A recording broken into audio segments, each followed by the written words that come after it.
Hey guys, so here bringing you another video and a welcome to a new patch note video. Yes, this one looks a little bit weird. So full transparency, I'm on holiday when the patch note is happening, but I quite like doing my patch note videos, and I think people like me giving my opinion on the changes that they're doing. So what this is, and I'll obviously change it and scroll it because again we don't see all the bottom here, so I'll do that later. This is the preview that they do a week before the patch officially comes out. Now, I do have to say, because this is the preview and I'm recording this before the patch notes come out, this is potentially subject to change. The vast majority of it will be exactly this. There just may be a couple little differences of the actual patch. So we'll go through it, see what I think, see if I agree, disagree, all that stuff. So we'll do the kind of same thing, but we've got buffs to Cho'Gath, Diana Jungle, Ornn, Rek'Sai Shen, Sion, and Tryndamere.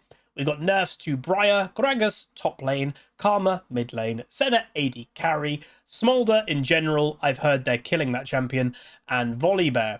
We're getting adjustments to Galio and Kayn, and then we're getting some system changes that we'll go over later. So first and foremost, the buffs. Cho'Gath. WCD was 13 to 9. It's now 11 to 9, so they're giving him a bit of a better early game. And his E damage was 22 to 70. It's now 22 to 82, so better scaling. So straight up buffs for Cho'Gath. The thing with Cho'Gath is fundamentally he's an old character. I can actually say it because by the time that this patch note comes out, the Skarner update video would have come out yesterday. Make sure you go watch that if you missed it. It kind of feels like to me that Cho'Gath would be in a similar state of Skarner, that he kind of feels like he needs a rework. And like the Skarner one, you can tell that's still Skarner. Fundamentally, it's a very similar champion, but they're modernizing him. It really does feel that's what Cho'Gath needs. So this is good for Cho'Gath players, and that is sometimes the thing to say, is this buff is not going to bring Cho'Gath to meta. I think even if you buffed him to make him strong, fundamentally his kit is so outdated he would never really become true meta. But there are some big Cho'Gath enjoyers out there, so it's a good thing that they get a bit more strength. Because, yeah, he's definitely been struggling, but you just don't really see him. So the silence of W, it'll be nice. Better trading in the early game. And then E damage is always going to be a good thing, because that's a lot of his wave clear, etc. So fundamentally, it's not a really crazy buff, but it's more for players that play Cho'Gath, which is fine. Diana Jungle. So hilariously, at the beginning of the season, Diana was in that group of champions that were like kind of oppressively strong. A lot of the AP melee champions. But obviously Diana's had a bit of a weird, year or so that, she's been tank Diana and all this stuff. So it's been kind of weird for Diana, I think, in quite a few ways. So her attack speed ratio is going from 625 to 694. So that's actually decent. The attack speed growth, though, is going from 2.25% to 2%, but in brackets, this is a buff. So I guess because of the attack speed ratio going up as much as it has, the attack speed growth going down, it technically is a buff.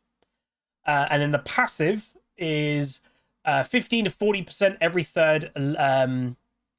every third level is going to 15 to 35%, scaling linearly. This is a buff again, and the active attack speed was 3 times for 3 seconds, is now 3 times for 5 seconds. So after you proc your passive, which is obviously the 1-2 wabam, she gets a buff of attack speed as good as well. Yeah, I mean, what they're, I guess, fundamentally trying there is to, and this is the scary thing, is it's more attack speed in general. The thing that scares me about that is the more attack speed that she gets isn't fundamentally for Assassin Diana. Assassin Diana wants to do immediate boom damage. Attack speed Diana, where you go Nashes, etc., that actually can be used more for the tank Diana build, because you're getting damage through your passive and auto-attacking, but then you have tank items to keep you auto-attacking longer because you get to survive. So I'm actually a bit scared about that buff. Is that actually going to be better for tank Diana rather than what she's fundamentally supposed to be, an assassin? So I don't know. Ornn, E cooldown was 16 to 12. It's going 14 to 12. So yeah, fundamentally better for lane phase. I don't know if personally I feel Ornn needs a buff per se. I think the problem with Ornn, he's always relevant. because of his item upgrade system. You can have Ornn being kind of weak himself. He'll always be a good frontline distraction. Look at me. But the fact that he can give everybody on his team 1,000 gold extra value from an item, that's amazing. So I'm not sure about that one, but yeah. Rek'Sai is getting bug fixes on WNR. Obviously, they did some changes to Rek'Sai fairly recently, and I think it's had mixed results. So they're just fixing some bug fixes. So that's good. Shen, I may have missed saying Shen earlier. I don't remember saying it. Passive CD refund was 4 to 7.5 depending on level. It's still 4 to 7.5, but it's linear level scaling. So before, you were level 1, and it would be a 4-second passive cooldown refund. And then the next time that changed was level 6, which is kind of mad. So now it will get there, like leveling up to level 2, level 3, level 4. It will give you refund on your passive as well. So it's more modern, basically, which is good. So it says there, this is a buff levels from level 2 to 17, but especially from level 8 to 16. Yeah, so the thing with Shen, people know that I like Shen. I think he's been kind of, how do I say it nicely, screwed by Modern League top lane, because what Shen fundamentally wants to do is trade fairly well against his top laner, but go and help. And a lot of modern top lane, I think, as we all know, it's to be, and Riot's kind of enabled it in a lot of ways. Split pushing is king, and unfortunately for Shen, he can split push, but it completely decentivizes the champion from using his ultimate. And then when you're playing Shen and you're fundamentally punished for using your ultimate, it makes you not want to use your ultimate, and then you're not using part of a champion's kit. You know, I've literally seen it in games. I had a game last night because I've been playing a bit of League off stream on my main account. I had a Shen. I think we were against a Jax or something like that. We got a few kills on the Jax in the early game. Then the Shen started getting his ultimate. He started helping out. The Jax, or whatever it was, Fiora or something like that, completely took over the game, because every time the Shen left lane, the Fiora, I think it was Fiora, got farm, XP, tower plates, everything, because that's what modern top laners want. And then eventually, that enemy top laner kind of took over, and there's nothing a Shen could do. It's the problem with Shen. I love the champion, but it feels like you should probably play Shen support nowadays rather than top, because his trading power isn't as powerful as other top laners, and the trade-off has always been it's eventually not as powerful as other top laners because you get to help so well globally, but the moment you go help globally, instantly your top lane is obliterated. So, I don't know. Sion, Q min damage, and then Q max damage are both getting buffed, and the shield is being changed. So here we go. Baus FFS might be happy about this. So the Q min damage, so if you just tap the Q, you're not charging it, used to do 40 to 120 plus AD ratios. It's now 40 to 120, which is the same base, but its AD ratio is going up by 80, by 5%, so to a maximum of 80. And then if you Q max, if you hold the Q maximum duration, it did 90 to 350. Obviously, this is depending on the level, etc. It's going up to 135. Oh, wait, no, sorry, misread. And then it was 135 to 225 AD ratio. It's now going from 90 to 350 base. That's the same. But it's 120, which is technically a nerf. So that's weird. In the early game, it's a nerf if you're maximum getting a Q off. But it's a buff to late game. So up to 240% AD ratio if you fully charge your Q at rank 5. Okay, so it's technically a nerf to early game, so they're trying to not make it as annoying in the real early game for AD Sion, I guess, against him. And then the W shield, 60 to 160 plus 8 to 12% of his max HP.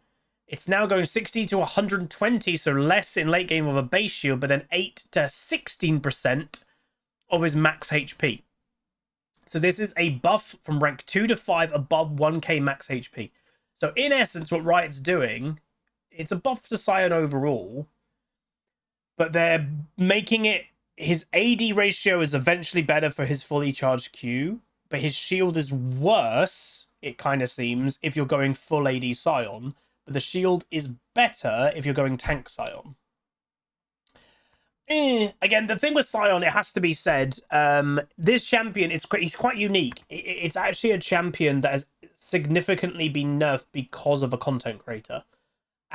He's a cool guy. Like, again, I've got nothing personal against him. I actually watch his content. He's very entertaining.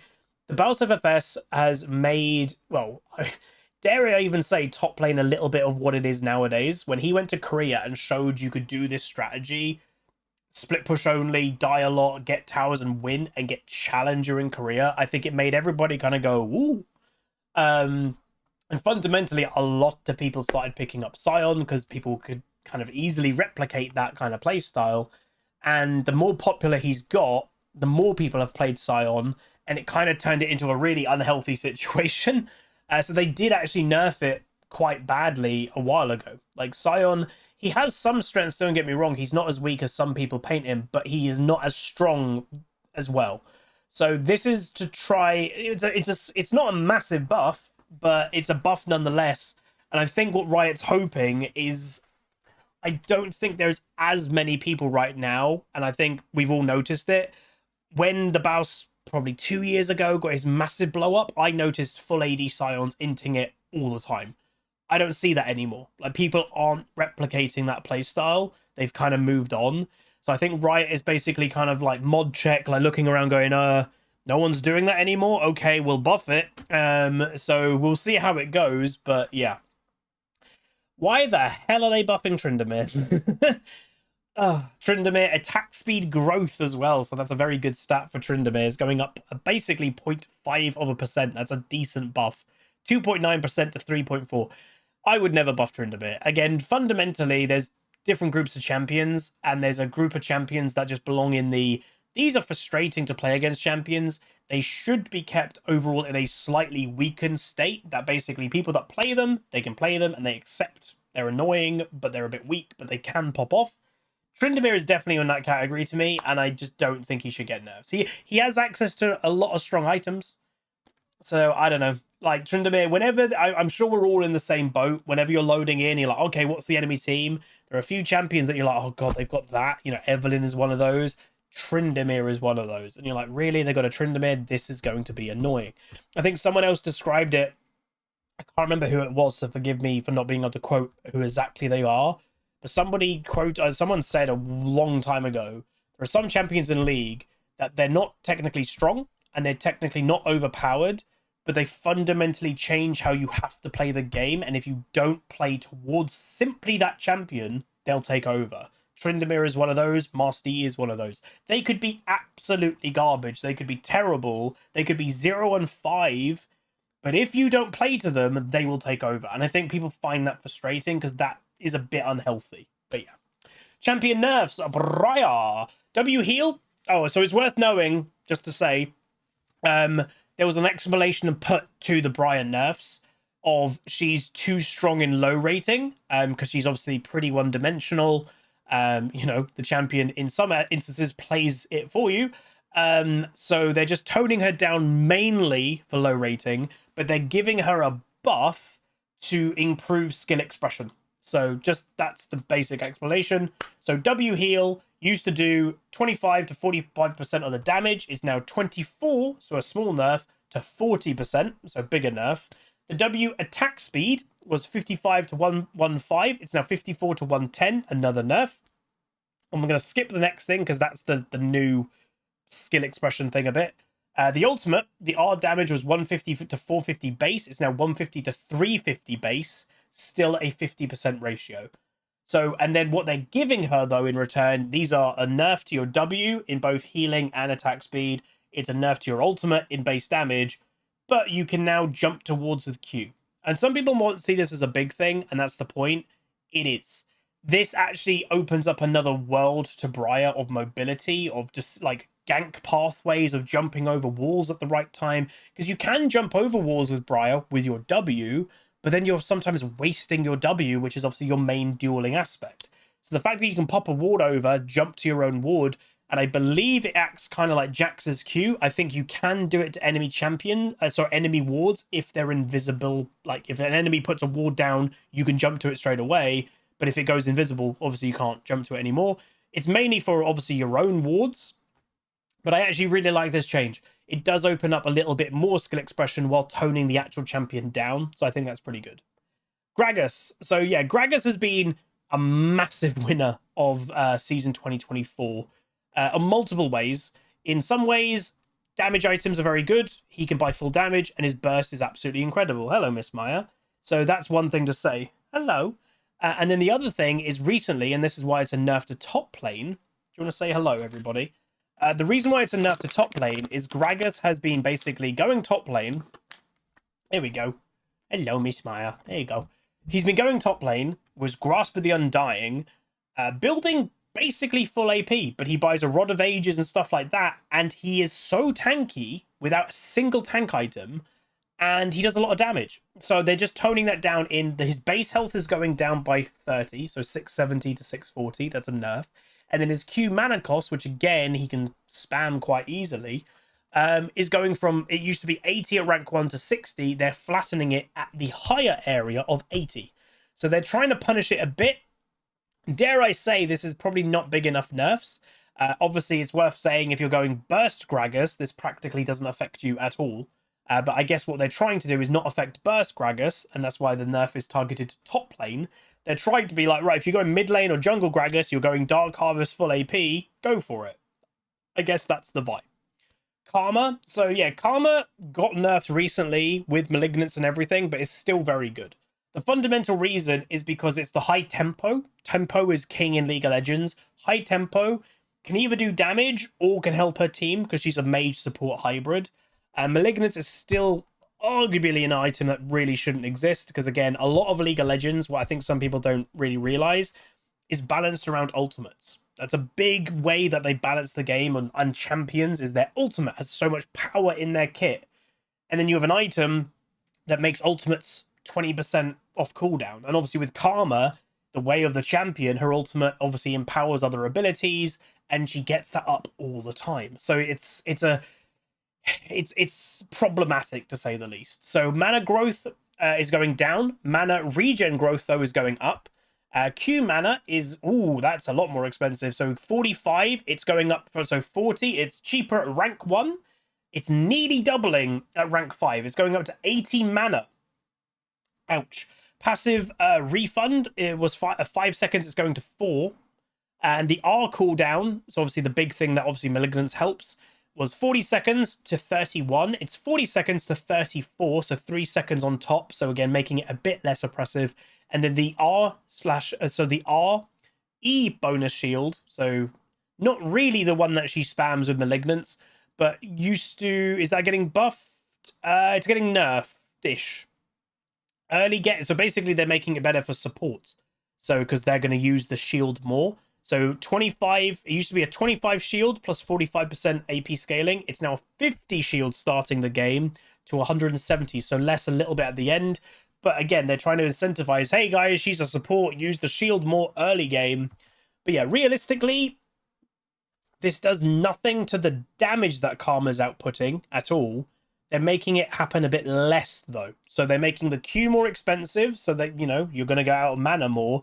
They're making the R cooldown a bit higher. So yes, Malignance will still be good, but the higher the cooldown means it's still going to be a higher cooldown with Malignance.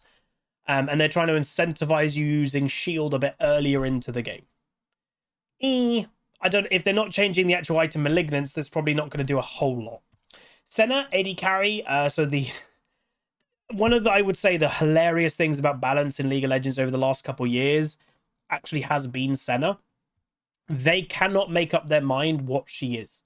And this is the problem, fundamental problem with releasing a champion that is both an AD carry and a support. Because you have two camps of players who, I main Senna AD carry, I main Senna support. You need to make it viable for both. It's a near impossible task to make a champion both viable for AD carry and support at the same time. One of them is going to be a bit skewed, or both of them are going to be really strong.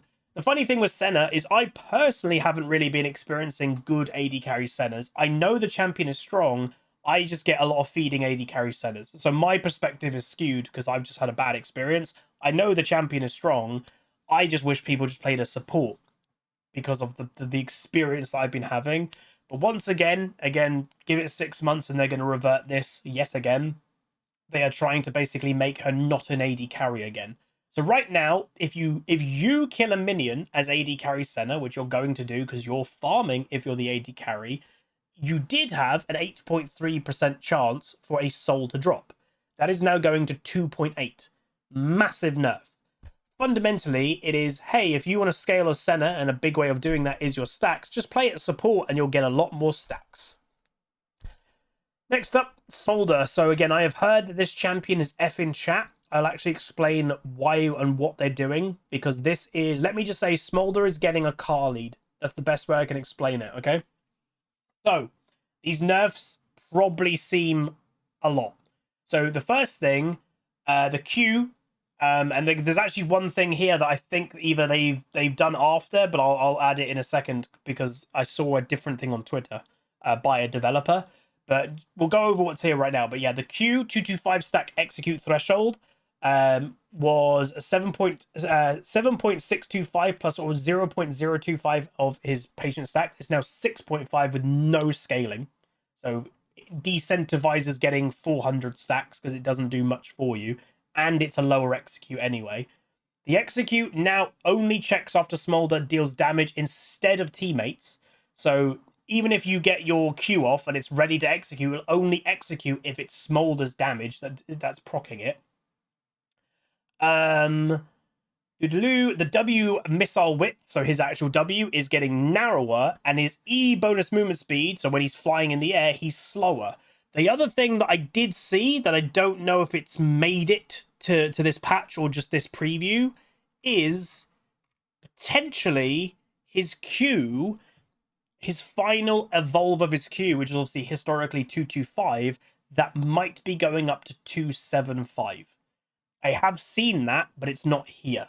And again, this is just a preview. If they would lock this preview in probably 2 days before they post it, they might have locked in the 225 to 275 change a day before, but they didn't change this. So I have seen that might also be going up to 275. So these are insanely big nerfs all around. What do I mean that they're Akaliing him? So when Akali got her rework, she was stupidly OP. And Riot basically, after a little while, admitted defeat in some ways. The community hated her. She was getting so much hate of Akali. They over-nerfed her on purpose with literally the intent in either 2 weeks or a month's time to buff her again. Riot admitted this. They do this. Like when a community as a whole gets in their mind they hate this thing, it's so hard to get the community kind of pitchfork, folk people mindset out. What you do is you over nerf it, and it basically takes SMOLDER, and back then it was Akali, out of the limelight. Because he'll be so nerfed, a lot of people will stop playing him, and even if you play him, he's weak. That's the idea. And then either for 2 weeks or a patch rotation or a month, you'll wait, and then you'll buff him a bit. And you won't buff him to the levels he was before, but you'll buff him a little bit to kind of give the people that actually want to play the champion a little bit strength back. And they'll probably have the buff already to go. Like, they'll probably exactly know what they're going to give this champion back, but they're over-nerfing him to calm the community down, because it's a lot of hate actually about SMOLDER in the community right now. A lot of people are fed up with this champion already. There's Reddit posts going, oh, I wish the AD carries an actual auto-attacker, and I'm getting SMOLDER in every game. He's banned every game. People really are starting to jump on the bandwagon of him. So this is to kill the champion for a patch or two, and then he'll be back with a small buff. I can guarantee it. If he's not, I'll be shocked. Volibear. Q movement speed was 12 to 32. It's now 12 to 28. And an R cooldown 130 to 100. It's going from 140 to 100. So I've been playing a bit of Volibear jungle. I think some of the videos may have been uploaded by now, maybe. He's really fun. And I did do, actually early today, I recorded a POV commentary. Maybe that's even not out yet, of me playing Volibear, and I actually said about these changes. They're going to do a little bit, but not a lot. And that's the good thing. That's, to me, good. Volibear is strong right now. You don't need to, like a SMOLDER. He's not hated amongst the whole community. This is an actual nerf. It's just taking off a little bit of excess strength, just trimming it off, and that's all you need to do. So his Q, they're just making him a bit slower in the late game. Fair enough. Makes his engage a little bit worse with his Q. And then making his R Because again, Volibear's actual strength, I would say, is mid-game, level 6 to probably like level 14. They're just toning that down. They're just bringing the cooldown of his ultimate a little bit up, nothing major, so he can't just do it as much. Because obviously, his R is very powerful in like level 6 to level 10 when you're still in lane phase, and you can just tower dive people because he disables the tower. They're just toning that down of how often he can do it. This is a good nerf. Again, as someone that's playing Volibear, I completely agree with this nerf. Fair enough. They're not affecting his damage. They're not affecting anything like that. They're just trimming off a little bit of excess strength. Fair enough. Galio, champion adjustment. So passive cooldown refunded by 3 per champ or epic monster hit with an ability, which obviously is his big bonk auto attack. Passive attack gains 40% attack speed. Passive base damage was 15 to 200. It's now 15 to 115. Oh, right. Okay, you're like, why are they nerfing it? And the passive AP ratio is also going down 10%. The reason why is because he's going to get it up so much more. So again, it's refunded by champions that he hits with an ability. So an ability, his Q, his E, his W, every ability that he lands refunds his passive. So he might in a single, let's say, 6 minion wave, where before he may, have got a passive off once, he might be able to get it off 2 times. That's the thing. So they're nerfing it because he's going to get it up more often. Fair enough. The Q cooldown was 12 to 8 seconds. It's 12 to 7. But the AP ratio is going down of his Q, 75% to 70. Okay. The W, what are they doing here? So the W duration, I don't know what that DR stands for, damage reduction, was 25 to 45% plus 5% per 100 AP you're buying, plus 12% of your bonus per 100 bonus magic resist.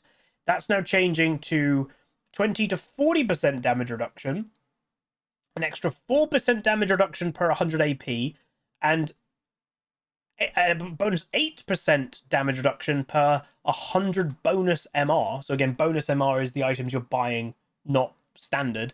But they're adding plus 1% per 100 HP. And 100 HP flat, like that's not bonus. So, Galio starts with 700-800 health. Right there, that's an extra 8% damage reduction. So that's kind of weird. So are they turning him actually more into a tank? The W base damage was 20 to 80. It's 20 to 60, less damage. The E base damage is 90 to 250. It's 75 to 235. And E non-champion damage is going up. Are they turning him into a jungler? What the heck? These are weird. So it does kind of seem every bit really of damage, from what I can tell, is going down. But his damage reduction, because of everything kind of calculated, is going to be able to go up if you build health. They're turning him in. I think they're trying to turn him into more of a tank again. Historically, he was a tank a long time ago. Wow, that's weird. And then Kane. So people kind of guessed, by the way, in the last patch that the changes that they were doing were just going to make people go red Kane but build lethality. That's exactly what I saw people do. So Q locks out item during animation. So you can't use Profane Hydra when you're queuing. And then R, base, and assassin damage is going down. So yeah, the flat damage is the same, but its AD ratio is going down. And then the Q for Rust, which is the red one, so Bruiser, is changing. How's it changing? Is being buffed by the looks of it.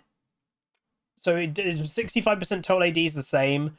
Then the next number is plus 5. It's now plus 6%, percentage of target max HP, with the same bonus scaling. So yeah, they're just giving him a little bit more target max HP for Rust's ult. No, Q, sorry, Q. Okay. I guess it's a small buff because he no longer is getting the best synergy with the Hydra because he's using Q and Hydra at the same time, is my guess. Okay. All right, then we move into this stuff. Infinity Edge, more crit. Navori Quick Blades. AD is going up, and a slightly different way to build it. Armor pen of Lord Doms is going up. A mortal reminder as well. Armor pen is going up. Hilariously, crit AD carries have been really suffering recently. Because either on hit is better, hell, even AP Kaiser's back, or lethality is better. So they're probably just throwing a bone to the IE Navori kind of users, and obviously those type of users also very much are tied to Lord Dom's and Mortal Reminder because those are crit items.